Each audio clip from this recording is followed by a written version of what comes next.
Do you have a sports team from New York City? Oh, yeah. Okay, Die hard, bleed blue, New York Giants. Uh-huh. Oh, yeah.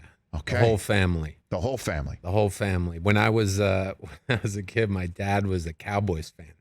Now, my grandfather was a hardcore Giants fan. I remember being very young, and my father bought me a raincoat, Cowboys raincoat. Mm-hmm. Brought me over at grandparents' house. My grandfather had me walk over to him, and he took off the coat, and he put me on his lap, and he said, "Rich, never again."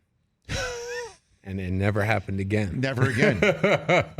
Is that what he said? Yeah, never again. Not Cowboys on this kid. Ever. No. And that was the end of that. Yeah. Well, the Cowboy fan behind you, and TJ, you have to appreciate that sort of bitterness. It's hard to appreciate anything when the Giants are involved. So I'm trying to give the idea if you were too young to be in what's the name Jenkins of it? into the Osprey. Okay, so then when did you start? Like when was your era of Giants fandom? I mean, the hardcore passion, know everything is the Eli era, obviously. Okay, sure. But right. Phil Simms, Bavaro, Those guys. LT, Parcells, that's when I was a kid watching my grandfather, my uncles, my dad would watch the Giants obviously as well. Right. Yeah. So are you locked into them right now? Or Yeah. Okay. Oh, yeah. So what do you think of Daniel Jones getting $40 million a year? I love it. I think it's time that it's time that we had good management in place. Okay. We have a good general manager I feel confident in. That's true. And I feel that if he feels confident in Jones, I was reading stories that were saying that Daboll was telling Wink Martindale what the plays were in the offseason without Daniel Jones knowing. So the defense was anticipating what the offense was going to do because he wanted to frustrate him. And he wanted to see how he kept his composure, and obviously he did. And I think he can do it all. I think the last few years we've kind of been garbage and maybe not the best systems or coaches to help him out. Right. And considering what he did last year with basically all of our wide receivers hurt. Yes. That playoff game against Minnesota was truly what every Giant fan had been hoping Daniel Jones had in him, that he showed up. And again, that was a typical Giants affair, one would think, of recent years, give up a touchdown to start the game, then a holding penalty to set them back inside the 10-yard line to start their first drive of the game with everyone going crazy in Minnesota. And he and Saquon just dominated. Personally ended that day for the Vikings, ended the season for the Vikings. And Saquon's not there yet, but I think they'll get him handled. I hope so. He's one of the best. He is one of the best, and he deserves it. Like he hung in there, good face of the franchise. Him and Daniel Jones both actually. You see guys like Eli, Derek Jeter. Those guys that handle themselves in New York. Yes. And then you see other people implode or do foolish things, and Right. you realize how special it is Yes. that those guys can be leaders in that market. Yeah. And we've had Daniel Jones on this show, and he sounds like Eli. He's got the syntax. He's got the same manner of speaking. It's the whole damn thing. The reason why that guy across the way with the Red Sox hat in front of him is not saying anything right now is he's a Patriot fan. And also, he thinks Daniel Jones is going to step on his you-know-what, right? Is that what you think, Chris?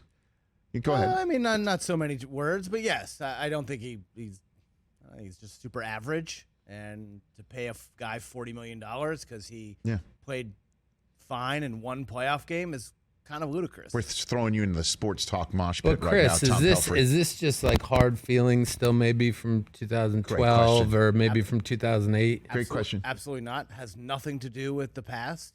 I'm looking at the future. I actually care about you as a Giants fan and where your organization is going in the future. I don't want you to blow all your money on this guy who kind of stinks. How did he play against the Eagles? I don't know if you heard Chris while you were in our green room. He said it's lying season in the NFL right now. I think you saying you care about him as a Giant fan, I think that's a lie. Well, he's our guest. Understood. And I want him to feel welcome. Yeah. And we see no possibility of like the Josh Allen progression. I'm not saying that Daniel Jones is going to be Josh Allen, but like year by year, finally having a good coaching system in place. We don't see that as a possibility. And Daboll is the through line. Yep. Tom Pelphrey knows what he's talking about. I think Daboll's a really good coach. Need him to practice better hygiene with wearing the sunscreen. I don't know if he knows what I don't know if he knows what you're referring to. He does not know. We'll get to it. Okay. But No, we've never seen the year-to-year improvement in a player ever before than we did in Josh Allen. And it seems unlikely that that's going to happen again with a guy who's now entering his 6th year in the league. But he's not in his 6th year. He's entering his 5th year. And we saw flashes his rookie season. Flying season.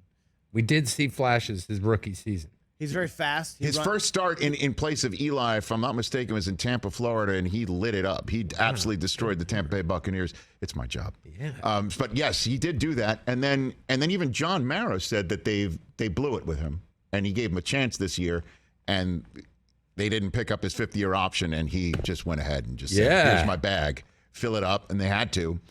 And so, I understand what you're saying. Hey, good luck to you. Thank you. Again, he doesn't mean that. He doesn't mean that at all. But in reference of what you're saying, yes, there was an annual gathering of the NFL, the owners' meeting that just happened. Right. All the coaches are there, and there's a coach's photograph that we're putting up on the screen. And you could see second from the left in the top row is the coach of the year, your coach, Brian Daboll, who it looks like he's wearing a bandana. But as a matter of fact, and in this stuff, Chris and I are totally into. You might not, because you have this beautiful flowing mane. We're genuinely concerned as a member of the Bald Brotherhood that this is got a sunscreen it up. And when he comes on, we have to question his judgment. Yeah, that is verging on purple. And look at that. Yeah. Like a zip up. It's like 80 degrees out. We don't know what he's thinking. That's the same color that Coach Coughlin turned in Green Bay. Yeah! Maybe it's homage. Summertime homage. We didn't think of that. Didn't think about that. That's next level. Yeah. Yes. We did have Coughlin on this show recently and asked him about that. If he was if he was thought out, if his face broke that day. Oh my God! Right? Yeah, Lambeau, man, wasn't a good look. And by the way, he ended Brett Favre's Packers career. That was Brett Favre's last game as a Packer. Wow. See ya. And then, just to bring it all full circle, the Giants went on and prevented the Patriots from having the perfect season. Of course. Which is why Tom Pelphrey is accusing you of bitterness and lying to his face today. I'm not. Like I said, Tom's our guest. I want him health and happiness, especially in your sports fandom. But he's a liar. You didn't have to pay him 40. You could have gave him 30, and it would have been the same. We'll see. We will see, won't we? Thanks for coming on here. Certainly when Daniel Jones starts 8-0 and is lighting up the NFC East, come back and let's talk about it and see how Bailey Zappi's comparing. Exactly, because Mac Jones is getting shot by your coach, huh? Tom Pelphrey! Man. Tom Pelphrey is in the house! Kaboom! Nothing to say. Look who just stepped in the room! Good luck to you, Tom. Good luck to you. He's truly, because I've known him for well over a decade now. He's biting his lip right now. He's trying to be nice to the guest. You're a gentleman. You're a gentleman. That might be a little strong. Your coach is shopping. He is shopping him. He's I shopping want my coach gone. Oh, did you like that? Yes. Yeah, Are that's you the other thing. kidding I me? told you if we just scratch beneath the surface. You want your coach gone? Maybe the greatest coach in the history of the NFL? What's he doing for me right now? Wow. Right now, what's he doing? Zippo. Wow. No, not Zippo. Zappy. Zappy. Zappy. That's why I said Come on, Get Zappy. Zappy. You said it wrong. Come on, Mike. I said it on purpose. Whatever. No, Nah, he you didn't. didn't. He set me up like a spinning curve in his own. Hopkins doesn't want to come play there. Who's he going I to know, throw did you to? see him? Who's He was Bailey like, Zappi going to throw to? I mean, Lost Aguilar. Hopkins was never going to go there anyway because of Bill O'Brien. Yeah, Gesicki we is love there this. now. Oh, yeah. Because they made great use of the tight ends last year. Yeah, it's terrible. We're in a terrible spot.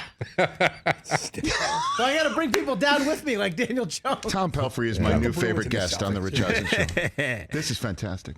Catch the Rich Eisen Show every single day on the Roku channel, 12 to 3 Eastern, for free.